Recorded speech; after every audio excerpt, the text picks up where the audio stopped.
জামাতকে কটাক্ষ করে এই রকম মন্তব্য ছড়াচ্ছে বলছে, সেহেতু যদি আপনারা কোনো দায়ভার না নেন গার্জেনরা, তাহলে আমরা থানার দ্বারস্থ হতে বাধ্য হব। যত শিগগির হবে তাকে থানা থেকে তোলা হবে।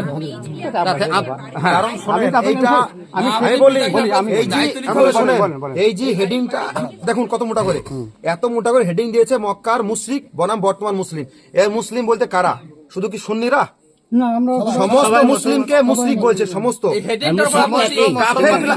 বর্তমান মুসলিম কারা? আমরা তো বর্তমান মুসলিম, তাই তো? তাহলে আমরা কি মুশরিক?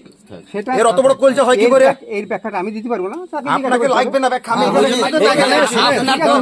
আমি আপনার মারফত, চাচা বাদ শুনেন, আপনার মারফত আমি এখানে যতজন শ্রোতা আছে আমি প্রত্যেককে বলতে চাচ্ছি যে সবাই কি মুশরিক? আপনারা কি মুশরিক বলেন?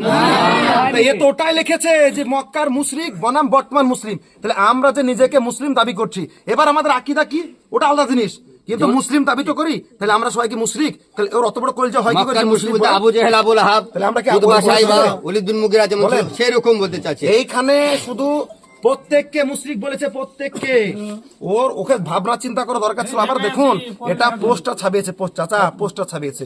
এই জন্য আমি বলছি, আপনি ওর আব্বা তো উনি ফুপা হচ্ছেন, আপনাকেও ক্ষমা চাবেন না, যেহেতু জীবিত আছে। ও দরকার দুদিন পর তো আসবে। আমার বিষয়টা ওর সঙ্গে দেখবো। আরো বলেছে যে পুলিশ প্রশাসন যাই পারবেন তাই করলেন, কোনো ভয় করি না। এটা কোন থানা? আর ভাই আচ্ছা শুনেন আর একটা জিনিস, এই ভাই আলেমরা শুধু মুসলমান, আপনারা মুসলমান নয়, এটা প্রতিবাদ আমাদের একা নয়। এইখানে মুসলিম মানে আলেম যেমন মুসলিম, সাধারণ পাবলিক সেরকম মুসলিম। আমাদেরকে একা মুশরিক বলেনি, প্রত্যেককে মুশরিক বলেছে। তার প্রমাণ এই দেখুন, উনি লিখেছে মা বাবা মুসলিম, এই দেখুন হেডিং দিয়েছে, আর এটা হাদিস নয়, এটা লিখেছেও।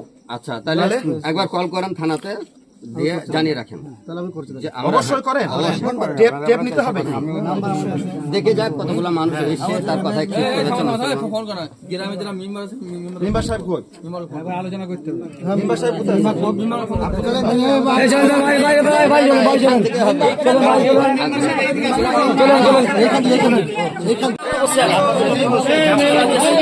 আপনাদের প্রতি ভরসা, এই হেডিংটার উপর আপত্তি স্যার, এই হেডিংটা যে লিখেছে এই হেডিং এর উপর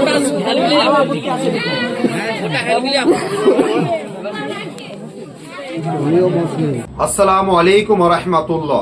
আপনারা যে ভিডিওটা দেখলেন এটা হলো মুর্শিদাবাদ জেলা কান্দি সাব ডিভিশন বড়ুয়া থানা ডাকবাংলা সংলগ্ন ঢেকা বীজকান্দির ভিডিও। কি হয়েছিল ওখানে?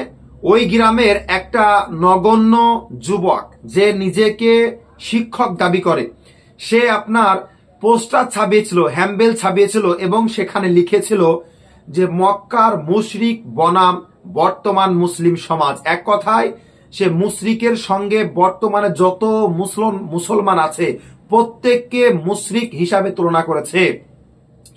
এইখানে দেখুন, এইখানে আমি একা নয়, শুধু আলেম সমাজ নয়, প্রত্যেককে মুশরিকের সঙ্গে তুলনা করেছে। সেই পরিপ্রেক্ষিতে তাকে ফোন করা হয় যে ভাই আপনি যে পোস্টার হ্যাম্বেল ছাপিয়েছেন এটা হয় আপনার ভুল হয়েছে, কিংবা আপনি বুঝতে পারেননি, উল্টোপাল্টা লিখেছেন।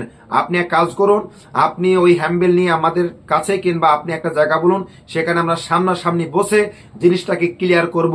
সে বলে আমার কাছে সময় নেই। দ্বিতীয়বার তাকে ফোন করা হয়, একই কথা বলে এই বিষয় নিয়ে আমি বসতে রাজি নয়, আমি ক্লিয়ার করব না, এক কথায় আমার কাছে সময় নেই। তৃতীয়বার তাকে ফোন করার পর বলা হয় যদি আপনি এই বিষয়টা সামনাসামনি আলোচনার মাধ্যমে বসে যদি ক্লিয়ার না করেন তাহলে আমরা অন্য পদক্ষেপ গ্রহণ করব। সে বলে আপনারা যেটা পারেন, থানা পুলিশ এটা সেটা অনেক কিছুই বলে, আপনারা যেটা পারেন করেন, আমি যেটা লিখেছি এটাই সঠিক। সেই জন্য আমরা স্থানীয় ওলামায়ে কেরাম একত্রিত হয়ে ঢেকা বীজকান্দি গিয়েছিলাম তার বাড়িতে, তার এই যে লেখাটা এই জিনিসটা ক্লিয়ার করার জন্য। কিন্তু সে জানা সত্ত্বেও আমরা আসছি তার বাড়ি, তাকে ফোন করা হয়েছিল, ও বলেছিল ঠিক আছে আপনারা আসেন। আমরা যখন তার বাড়ি যাই, সে কি করেছে, বাড়ি থেকে পালিয়ে গেছে। তার বাড়ির লোকজন বলে সে নাকি আপনার জঙ্গিপুর উমরপুর ওইদিকে গেছে, কিন্তু তাকে বলা হয়েছিল তোমার বাড়ি আসছি। সে এক কথায় ভয়ে পালিয়েছে।